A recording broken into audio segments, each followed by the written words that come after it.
Let's get to other discussion this morning, and it's all about unearthing Kenya's digital footprint. I'm joined in studio by Odanga Madung, who's co-founder of Odipo Dev, and Samar Ahmed, who I almost called Samar, co-founder of Odipo as well. Odipo, what's Odipo Dev? Odipo Dev is a data science company, that provides analytic solutions through the lens of online media to help people make better decisions. Okay. Yes. So you analyze stuff? Yes. What kind of? Mostly social media data. Okay. And I mean, we're talking your Facebook posts, right? Your Twitter posts, your blogs, and almost every single article that comes up online.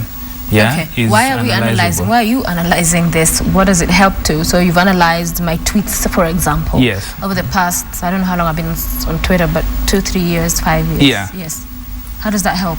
Well, we're able to tell who you are as a person, and this is especially useful, as we've seen, mostly to market researchers, because they're able to tell what kind of audience they have, and they're able to market the product better. Okay, and one of the things you have done, and we'll be looking at some of those figures and statistics, I mean, you've come up with, is analyze Uhuru's speeches. So he's so far given about how many? 96. Yeah. Double what Kibaki gave in his first year. Yeah. Actually. And they're all available online. Yeah. Okay. So take us through, it's almost 1 year, 12 months since he came into power. Yes. And with every speech, there seems to be, would you say in all the speeches, is there that connecting thread? And how have you gone about, do you sit down, read through the speeches? Take us through that process. Well, basically, the first time we found the speech online, we found a post by Uhuru, and he had posted a speech, and then this got us thinking, what can we see through this guy's speeches first? How many are there? Are all of them there, first of all? And then can we see some kind of trend? So we took the speeches online, and we did a bit of culturomics on them to be able to tell. Culturomics? Yes. Culturomics now is the use of massive scale data analysis, right?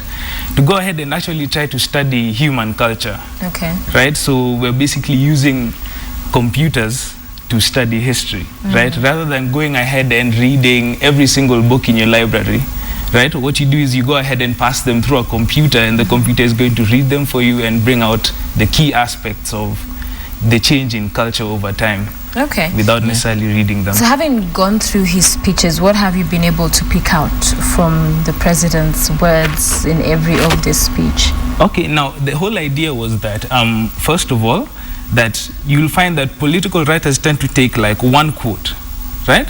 To try and illuminate a person's interest, actions, and commitments. Okay. Yeah. So in that sense, what we wanted to do was try and see if we could get a big picture, right, of what Uhuru generally says in his speeches, and try to see if there's any substance at all, in what he says, and pick out any key issues that the country might be facing, and try to point out. So maybe if you bring up the first slide. The first slide, we're going to put up that in just a short while, and we'll be able to have a look at that and talk about it more, because for the president, and when you see when he speaks, and there we have something, okay? Yes. Take us through that. In the first slide, now this slide actually shows, what we attempted to show was that, political language is a tool.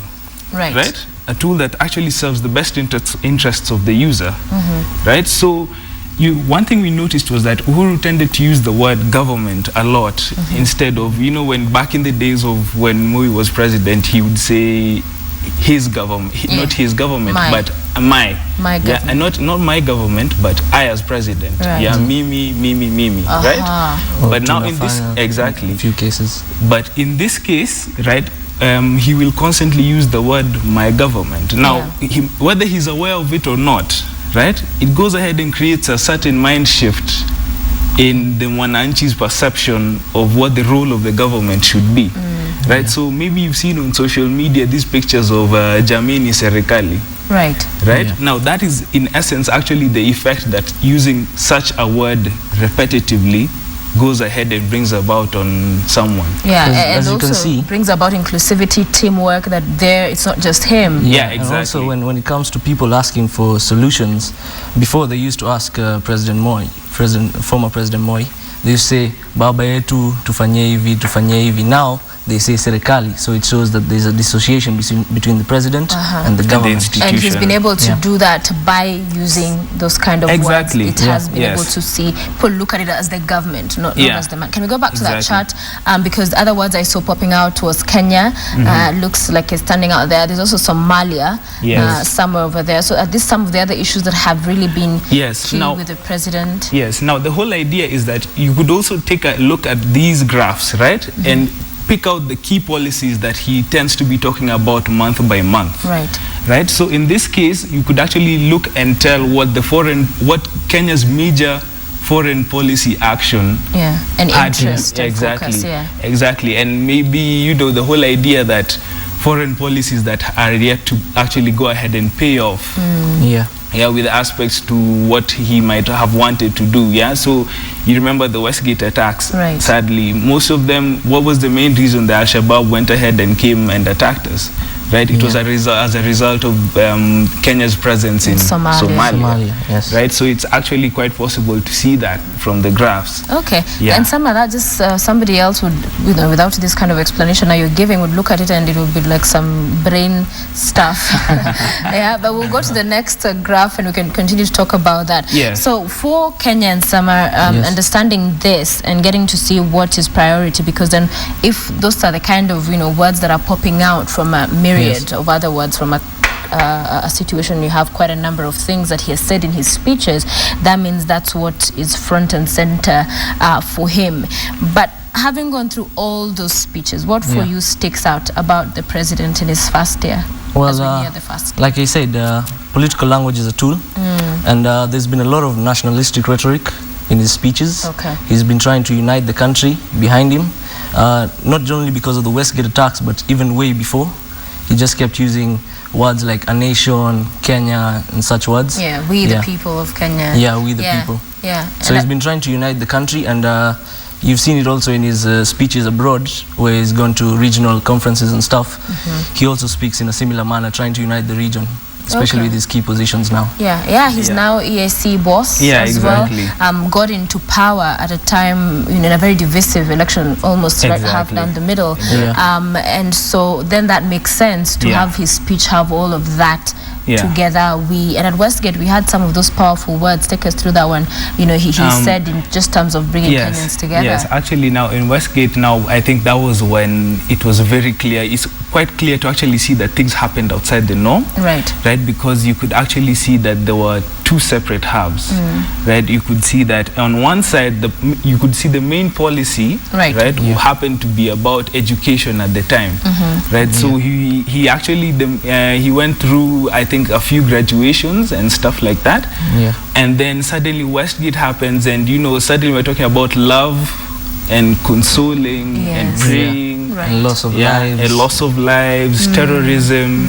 Somalia pops up again, so it's actually quite Okay, let's first go back to the other one, the one which was just there before. The Westgate slide. Which one was it? Slide one. Slide one and slide two. Hopefully we can get it. The person doing our slides up there. Let's get that slide back. But quite a number of other things that you've been able to mention, and with each month there's been what I have seen that you've highlighted from after the swearing in, of course, in May, and it was about him coming together and saying he'll be the president of all Kenyans, cognizant of the fact that not everybody voted for him, but insisting and maintaining that he would do that.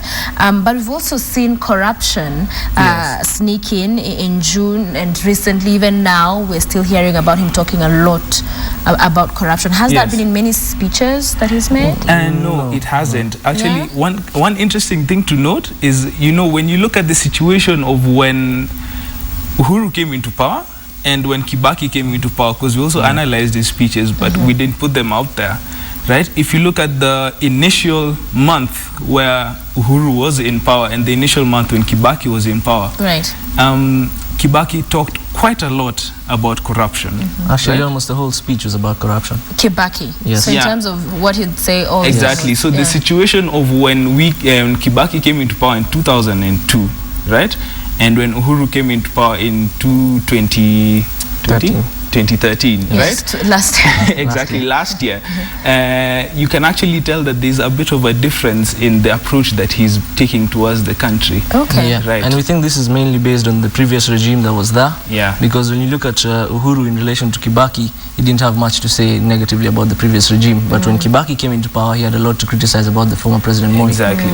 Yeah. Okay, and Uhuru is that much of that. What was interesting is that ICC did not feature much as he's an accused person. It's been such a big story locally, even internationally, Yeah. just been covered, the president and the deputy being facing charges in the International Criminal Court. But in his speeches, that has not stood out as much.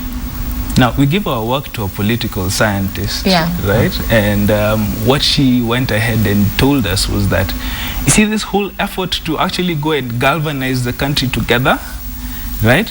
This could be an attempt to actually try and, unite the country against a common enemy, right? So before, you've had political analysts go and say that before Uhuru came into power, he mentioned that this was a private matter. Yes. Right, that the ICC case was a private matter and that he will handle it privately, right? And now these same people are going ahead and saying that now that he's president, it's become a national matter, right? So why are they attacking race? Yeah, are they race hunting? Are they attacking Africans, right? So you see, in this sense, you'll see a lot of regional meetings, right? And a lot of nationalistic rhetoric, it being again the 50th year. So why not unite Kenyans against a common enemy, and downplay it and focus on other issues that I might need to handle instead of bringing it to the limelight in my own speeches. Does analyzing and having a sense of what is that, the dots connecting in the various speeches, does it give a sense of what to expect from him, going forward? As we said, he's almost getting to that 1-year mark next month since he was inaugurated, the other month. But yeah, does it give a sense of what we are likely to see in speeches in the future? Well, initially, we tried to predict the exact speech he was going to say next, which we didn't succeed at because there were a lot of dynamics we had not considered and a lot of political factors going around, and clearly we're not really vast in the political area. We're just data analysts, right? So currently, I'd say you can guess a few things. The nationalistic trend is likely to continue, and the my government thing as well. But other than that, not so much can be guessed. Yeah, because to try and actually predict what's going to happen, we'd have to, or rather what he's going to say, we'll have to predict what's going to happen in the world. Right? Or actually what's happening, because he will speak to what's happening at any particular time. You know, whatever is big and in Kenyan's mind here, or as his role as the chairman of the EAC, or globally, then he would perhaps address himself to that. We're going to look at the last slide. We have that and see what we have there. So what is that? Okay, now that is the trend of the word will over time. When he's, he says we will. Yes, the whole eyeball graph, as most of our friends call it. See where it starts off, it comes down all the way around. The center circle represents from where the speeches start, from the very first word to the last word in the month. And then the whole eyeball now just shows connections between those. So as you can see, the word will is quite spread around everywhere. He's been talking about it from the very beginning all the way to the end, and it's been decreasing over time. So either he's fulfilled some of the promises he's been telling us, or he's just not talking about them. That's yet to be proven. And you see the spike you see towards the end? Yes. Yeah, now that's the Kenya at 50 celebrations, right? So what's happening is that you're looking back, towards what's happened in the last 50 years, right? And then now showing your expectations for what's going to happen over time, over now what we expect to happen in future. Okay, so his use of the term will has reduced, you say? Yeah, it's reduced. It's reducing, right? Yeah. It's reduced, but you see there was an event that led to now this spike. That's why there was so much of that. Exactly. Interesting. Interesting. So away from the president, of course, it's important to keep tabs on what he's saying and as far as, especially as you say, the word will and how it's featuring in his speeches, because for that it just continues to show his commitment or lack of it when it's not there, because will is definitive, I will do. What's interesting is what happened when we were doing this was you know, people talk a lot about hate speech online. Yes. And what's interesting is that you would be able to he would post these speeches on Facebook. Yeah. And these speeches would garner a lot of responses in form of comments. Right. What would people say? Now, what's interesting is that there was this thing, someone came up with the hashtag Stop the Will. Yeah. Right? Literally. Someone actually Really? noticed. Yeah. Someone actually noticed this the stuff. wheel was being used a lot. Yeah, I that will was do being this. used We a will lot, do and he this. was like, you know, Stop perhaps, the will. yeah, stop the will, because yeah, Interesting. it's actually very interesting. It didn't really pick up. Yeah, but it was definitely a signal amongst all that noise that goes on, because you notice we wanted to go ahead and do the same thing with we did with the speeches on the comments right now to analyze the kind of reactions that he was getting, but there was a lot of noise. Yeah, people, it degenerates into tribalistic stuff. Yeah, and also we realized a lot of people could comment or would comment on the speeches without having read them or even watched them online. So they just comment like good speech. So actually, clearly this person is not exactly. ready. So if they're looking for hate speech, they don't even need to look far. Right. Yeah, but it's interesting what you say that, you know, that somebody had attempted to get trending the stop. Is it what you said? Stop the will. Stop the will. Because we were just having a discussion earlier, and he's made quite a number of proclamations in as far as corruption is concerned recently. Yes. I'm saying he won't tolerate it. It shall not continue to happen. But you know, my guest was saying that with Kenyans, at some point, if we're not seeing any actions in as far as following up with saying we are not going to entertain or condone corruption is concerned, then it will just be, oh yeah, there we go again, talking about the same thing. So which I guess applies in the I will, the government will situation, because if there is no action, if there is no result, people will get tired and be like, stop. Definitely. Wow, interesting.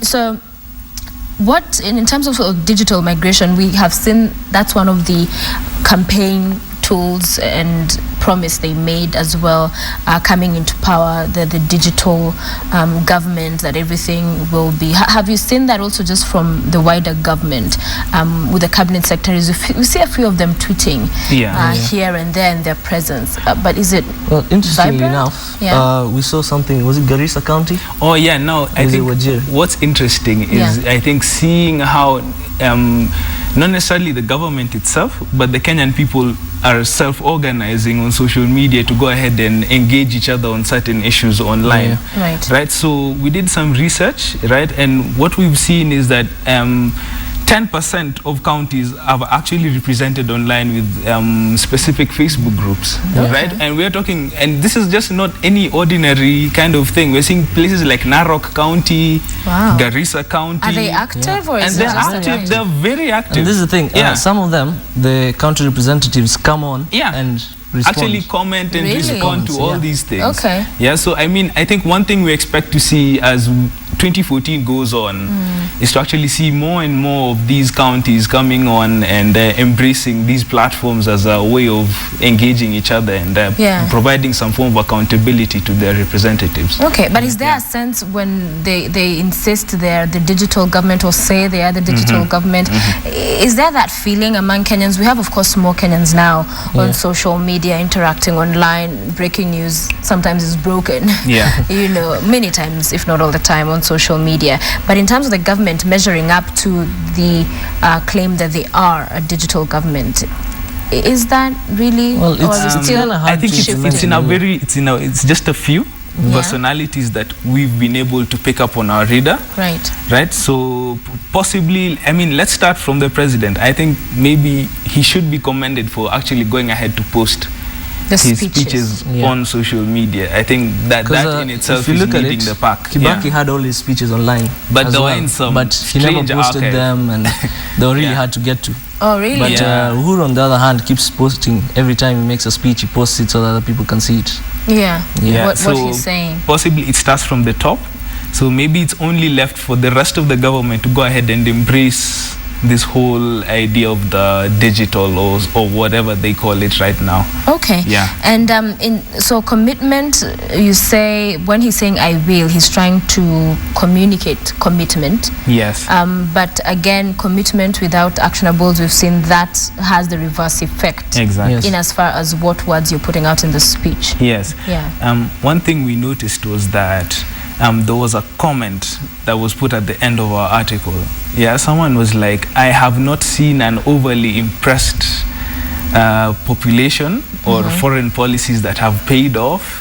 Yeah, he was really criticizing that whole idea of you know, him actually going on and giving us a lot of promises, and to some extent, you know, maybe what he saw, right, was that none of these things might have been fulfilled, or they're being fulfilled in a very slow manner. Pace. Yes. And it's not just about art. There's a whole lot of science to this. I mean, your graphs just, you know, indicate that there's a lot of science into just trying to figure out what is that connects, if it's, for example, the words in a speech that that are put together, or the post or tweets, wouldn't you say? At first we used degree like everyone else, and then we realized it gave a kind of a false positive, because in 1 month there was security all over the month. And then we realized that he talked about it about 35 times in only one speech, and he had given 7 speeches that month. So we had to rewrite our algorithms to incorporate something called betweenness. Now betweenness, it takes it that if a word is mentioned in one speech a lot, and it's mentioned in many other speeches within the same month as much, then it becomes a keyword. Okay, so you have security, because someone would expect security would be out there, because we've been grappling with quite a number of challenges in terms of security, terrorism, and locally. So you're saying when they're all in one speech, if they're all in one speech, it's not stand out at the end if they're not in all speeches. Or that could communicate something else. Yeah, maybe he's saying, you know, let's just get this out of the way today, so and then tomorrow talk about something else. Exactly. So it's a matter of actually trying. You know, you can't really get into his mind per se, right? But I mean, you can actually go ahead and infer some things from actually looking at the data and seeing actually what points are coming out across as being very important. Okay, so Odipo Dev, you're trying to be able to put in all this, have that kind of an understanding in terms of what is said. So how does this result or manifest into you making a living off of what you're doing? Because I'm sure Uhuru will not come and tell you, now you guys have really analyzed my speeches, here's a salary, Actually, he can. So, has he already done that? No, not really. Yeah, but I think it's, you see, the main point of actually bringing about insight is to actually go ahead and help people make better decisions. Okay. Right now, our aim is not to help you make a better decision, is to help you make a different decision. Right? So, which is why we use these complicated semantics and stuff like that, so that you can actually go ahead and see your decisions in a different light. Okay, so if organizations were to consult with you, at what level, how do they engage with you to understand maybe their employees, their markets, actually, their audience? Even your employees are quite possible to be understood, right? Because I mean, if you have your employees email each other. And you might think this one thing motivates them, but in reality something else motivates them, something that you may not even have considered before. And how would you figure that out? For example, here at the Standard Group, if you want to figure us, all this bunch of people working here, what, you'll have to go to our emails? Not necessarily look at your emails. Just places where you post things willingly without having been asked. Because if I come in with a certain brand's shirt and I ask you, do you like brand A or B, and my shirt says A, you're more likely to tell me A, even if you like B. But if you go online and you post something about loving brand B, whether I'm wearing a brand A or brand B shirt, I'm not getting it from you directly, so I'll get it through channels that you think are safe. Okay. And social media is where most people feel So I mean, people put out their desires online, in the form real of feelings. Their real feelings. You know, people like to say that, you know, I'm not the guy I am on social media. You know, we are two different people. But in essence, you're actually putting the kind of person that you want to be online. Right? And you know, that kind of information is quite useful to some people, right? And because you know, you can't figure out what people want to be, you can give them products that make them feel like they're getting there. And that way you market yourself better. And you know, it's not just about selling more stuff to people, it's about selling the right stuff to people. And you know, you can't literally go around reading every single tweet tweet that happens. Although right? still, as you said, more people, their real selves will be seen on social media where they're more comfortable to talk about what they really feel or what they really think. More and more people are careful now because they have seen that some of that could have repercussions. So when I work, for example, here, you know, even with my tweets, even when I'm not working, when I'm on holiday or a break, they have to be sensitive to the fact that I am an employee of the Standard Group and not this crazy happy girl that will post, oh, on the dance floor on top of a roof hanging. But you see, that still tells us something about you, right? Okay, that I'm very committed to my job. Exactly. So, I mean, imagine now you give this to your typical, I don't know, ladies makeup company, right? Okay. So she's actually going to come and pitch this to you in the form of the corporate woman, right? Yeah. The person who's actually conscious of the kind of person, of the kind of message that they bring about in society.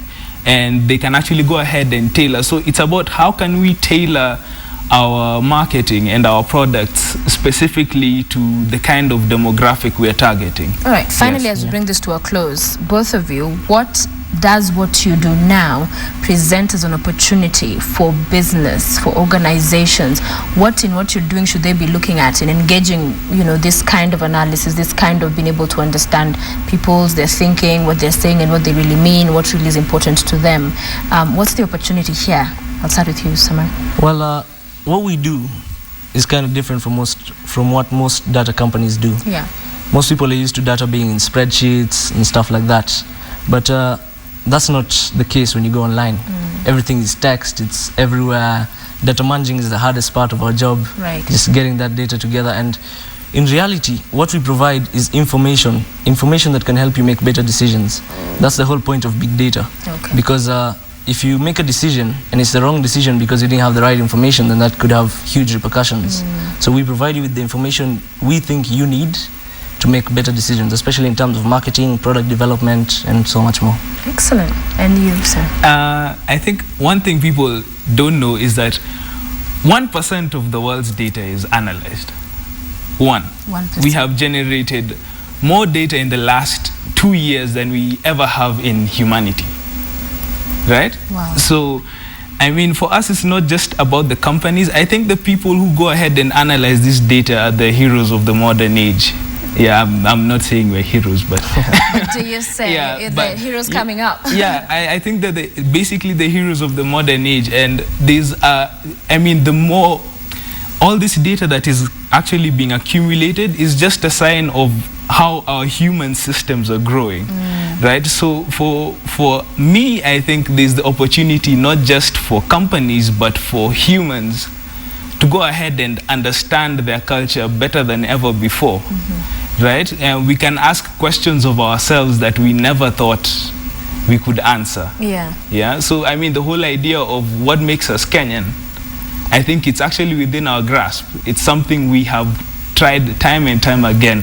Kenyan national dress, I know, you know, brand just Kenya. Never quite gotten that. Exactly. So when we ask ourselves essentially, are we asking the wrong question? Are we using the wrong methods?